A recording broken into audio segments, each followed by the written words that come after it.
Welcome to The Explainer. Today, we're diving deep into the future of cities, specifically in the Gulf. We're talking about a vision where technology promises this incredible, seamless way of life. But as you can imagine, it also comes with some absolutely massive challenges. Okay, so let's jump right in. Just imagine for a second your city, but it's like a decade ahead.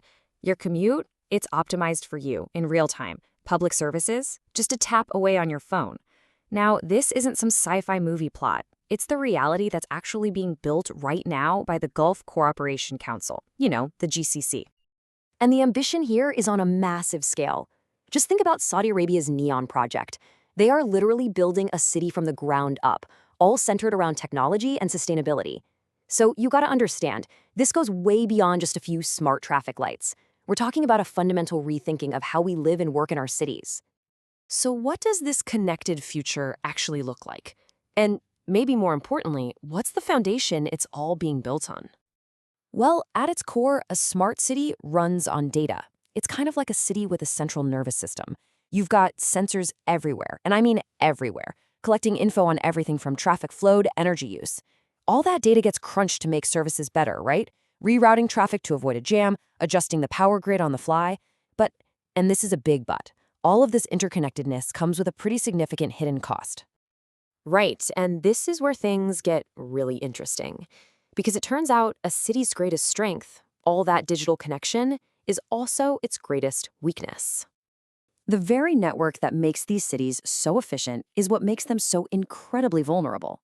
In the cybersecurity world, there's this term called the attack surface. And in a smart city, the attack surface isn't just a handful of servers, it's the entire city.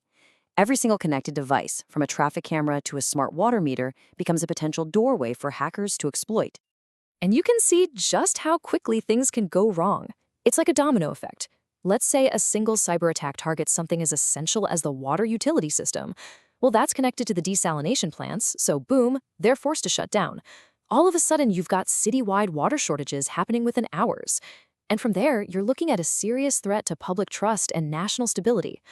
A digital threat becomes a real-world disaster really, really fast. So it becomes crystal clear, right? Cybersecurity isn't just a task for the IT department anymore, not even close. It's a national priority. The very survival of the city and the nation's economic future are now completely intertwined with its digital security. Okay, so that leads to the big question. How do you build a smart city that's both super efficient and super secure? Well, it all comes down to passing 3 critical tests. The first test is all about forging a digital fortress. This means going way beyond traditional firewalls to secure this incredibly complex web of millions of interconnected devices and systems. So to meet this challenge, GCC nations are adopting what's called a zero-trust security model. It's pretty much what it sounds like. Trust no one. It doesn't matter who you are, inside or outside the network, every single access request gets verified. On top of that, they're using AI to constantly scan billions of data points to hunt for threats before they can do any damage. And you know what? It seems to be working. Take Dubai, for example. Over 80% of their government entities are already meeting key cybersecurity standards. This shows that a secure, smart city isn't just a fantasy, it's an achievable goal. All right, on to the second test. This one is all about connectivity itself. Because while these smart cities are leaping into the future, a pretty big gap is emerging across the wider region. Yeah, this year is what people are calling the 5G divide. On one side, you have the GCC nations. They were super early and fast with 5G adoption, but many of their neighbors are falling behind. And this isn't just about faster downloads on your phone. This digital gap can actually hurt regional trade, limit economic opportunities, and create this two-tiered system of technology. So that brings us to the final and maybe the most crucial test of all. And you know what? It isn't about technology at all. It's about people. I mean, think about it. You can have the most advanced, most expensive infrastructure in the world, but if you don't have skilled local talent to run it, to maintain it, and to protect it, it's all just fundamentally vulnerable. To get ahead of this, countries like Saudi Arabia are investing heavily in education and training. And check this out. One of the most striking examples is the rise of women in tech. women now account for a remarkable 45% of computer science graduates in the country. That's a huge step toward building a diverse and truly skilled workforce.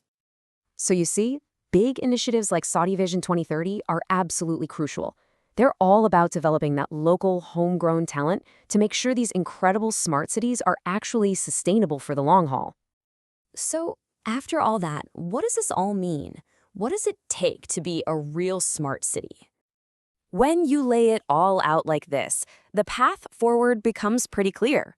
For each major risk, whether it's a cascading failure of city services or long-term vulnerability, there's a strategic long-term solution that's already being put into motion. Because ultimately, the success of these cities won't be measured by their futuristic technology alone. A truly smart city is secure, it's equitable, and it's powered by its own people. That is the real measure of success. And that really leaves us with a final thought to consider for our own communities. It's a question that gets to the very heart of what we want our future cities to be.